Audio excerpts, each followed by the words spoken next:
जनपद बहराइच में दिनांक 22 दिसंबर 2023 को समाजवादी पार्टी के जिला अध्यक्ष रामहर्ष यादव व समाजवादी पार्टी के राष्ट्रीय प्रवक्ता तारिक खान के नेतृत्व में सपा कार्यकर्ता व पदाधिकारियों ने निकाला विरोध प्रदर्शन जुलूस, जो सपा कार्यालय बहराइच से पैदल चलकर कलेक्ट्रेट परिसर पहुंचा। कलेक्ट्रेट परिसर के अंदर सपा कार्यकर्ता को जाने से पुलिस प्रशासन ने रोका, जिससे कार्यकर्ताओं ने कलेक्ट्रेट परिसर के बाहर जमकर नारेबाजी की।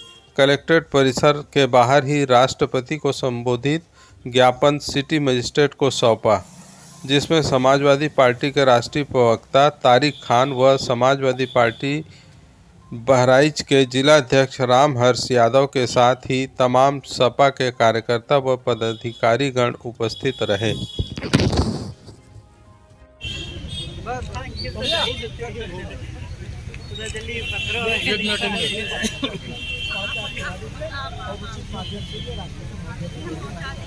सर, देश में सत्तारूढ़ भाजपा सरकार जेपी एजेपी एक खींच लो। सरकार देश की बाह्य व आंतरिक सुरक्षा के पुख्ते दावे का ढिंढोरा पीट रही है। शीतकालीन सत्र के दौरान लोकतंत्र के मंदिर की कथित अवैध सुरक्षा को धत्ता बताते हुए जो व्यक्ति संसद भवन के अंदर कूद गए, इन दोनों व्यक्तियों को संसद का पास भाजपा के सांसद ने उपलब्ध कराया था। ये शर्मनाक घटना सरकार की सुरक्षा नीति के दावों की पोल खोलने के लिए पर्याप्त है। विपक्ष इसी गंभीर विषय पर संसद में चर्चा चाहता था कि सत्ता में बैठी तानाशाह सरकार ने चर्चा के बजाय विपक्ष के 142 माननीय सांसदों को निलंबित कर तमाम महत्वपूर्ण बिलों को चर्चा के बिना पास करा दिया है, जो जनता के साथ धोखा है। इंडिया गठबंधन और उसके महत्वपूर्ण घटक दल समाजवादी पार्टी के राष्ट्रीय अध्यक्ष माननीय अखिलेश यादव जी के निर्देश पर सांसदों के निलंबन के विरोध में धरना प्रदर्शन करके आपका ध्यान आकर्षित करना चाहते हैं। इसलिए आपसे मांग करते हैं कि इस ज्ञापन के माध्यम से 142 सांसदों के निलंबन को विलंब वापस लेने का निर्देश लोकसभा अध्यक्ष और राज्यसभा के सभापति को देने की कृपा करें। समाजवादी पार्टी बहराइच तमाम कार्यकर्ता हैं। मैडम, आपसे निवेदन है इनको माननीय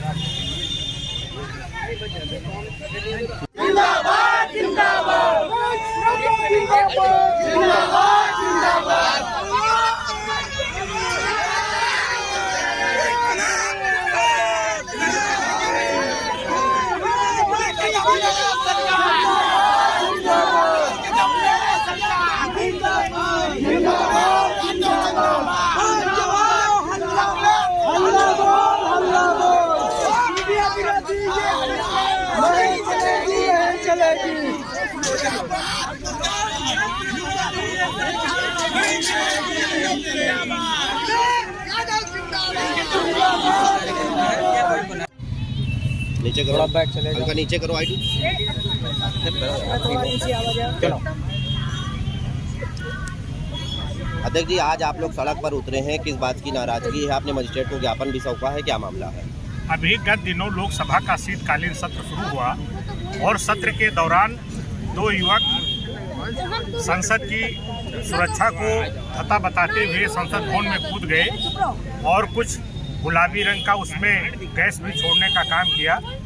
तो इस तरीके से जब संसद सुरक्षित नहीं है तो ये सरकार दावा कर रही है कि आंतरिक और बाह्य सुरक्षा के हमारे इंतजाम पुख्ता हैं और देश सुरक्षित हाथों में है। इस पर हमारे विपक्ष के सांसद चर्चा करना चाहते थे, लेकिन इस सरकार ने एक साजिश के तहत जाते जाते कुछ महत्वपूर्ण बिलों को पास कराने की नीयत से 142 सांसदों का निलंबन करके उनको संसद के बाहर बैठा दिया और बिना चर्चा कराए ही मुख्य चुनाव आयोग जैसे महत्वपूर्ण पद पर, संवैधानिक पद पर नियुक्ति के लिए उन्होंने कानून पास कर लिया। समाजवादी पार्टी इंडिया गठबंधन ये मांग करता है कि जो निलंबित सांसद हैं उनका निलंबन बहाल करके लोकसभा में जो भी चर्चा हो, चर्चा के बाद कानून बनाने का काम करें मोदी जी और लोकतंत्र की रक्षा करें, संविधान के अनुसार चलें। आज आप लोग सड़क पर उतरे हैं, आगे की आपकी रणनीति क्या होगी?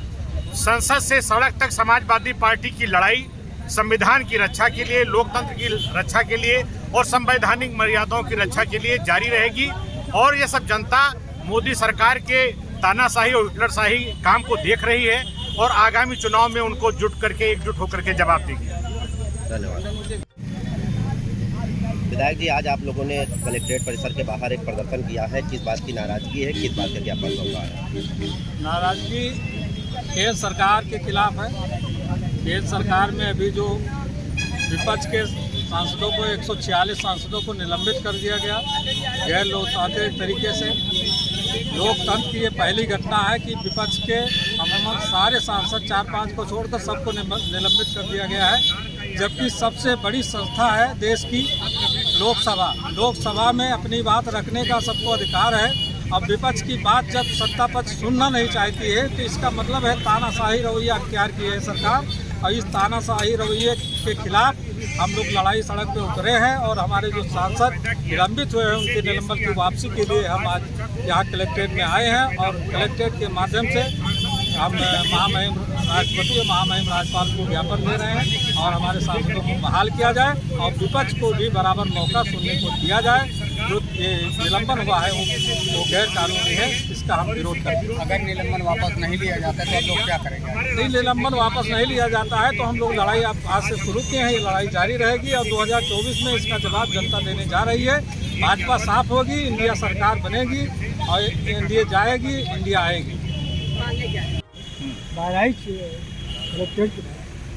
धरना दिया गया जो सिर्फ 40 सांसदों का निलंबन को लेकर, क्या कहना है? 40 नहीं 150 सांसदों का निलंबन हुआ है। एक सांसद 15 लाख से 20 लाख लोगों का प्रतिनिधित्व करता है। एक संसद क्षेत्र में 20 लाख लोग होते हैं।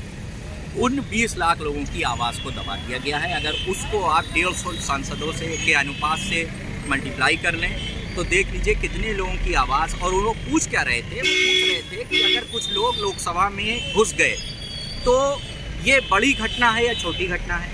प्रधानमंत्री को लगता है ये छोटी घटना है। देश के विपक्ष को और देश के तमाम जिम्मेदार नागरिकों को ये लगता है कि ये बड़ी घटना है और प्रधानमंत्री को आकर उसी लोकतंत्र के मंदिर में जवाब देना चाहिए, जैसा कि प्रधानमंत्री ने नहीं किया। ये भी पूछा जा रहा है कि सवाल हम प्रधानमंत्री से जाकर कहाँ करें, किस देश में करें, किस जगह करें। लोकतंत्र का जो मंदिर है, जिसको ये कहा जाता है कि डिबेट और डायलॉग ही लोकतंत्र की मंदिर की परिभाषा है, तो डिबेट नहीं होगा, डायलॉग नहीं होगा, बात नहीं होगी, चर्चा नहीं, विमर्श नहीं, तो संसद का मुझे नहीं लगता कि कोई काम है। वहाँ पर ताला लगा दिया। सांसदों के निलंबन को क्या कहना है? देखिए, सांसदों का निलंबन इतिहास में, हिंदुस्तान के लोकतांत्रिक इतिहास में, आज़ादी के बाद के इतिहास में सबसे बड़ा ये काला दिन के रूप में मनाया जाएगा। इतने लोगों को आप लोकसभा से बाहर कर देंगे तो सवाल पूछेगा कौन और जवाब कौन देगा? अगर निलंबन वापस नहीं होगा तो क्या करेंगे? इस लड़ाई को आगे लड़ा जाएगा। हिंदुस्तान ने आज़ादी संघर्षों से पाई है, हिंदुस्तान ने आज़ादी आंदोलन से पाई है। हिंदुस्तान आंदोलन की भट्टी से जलकर उभर कर बाहर निकला है, आज़ादी पाई है। हम आंदोलन करेंगे, विरोध आगे तक जाएगा। बिल्कुल जाएगा।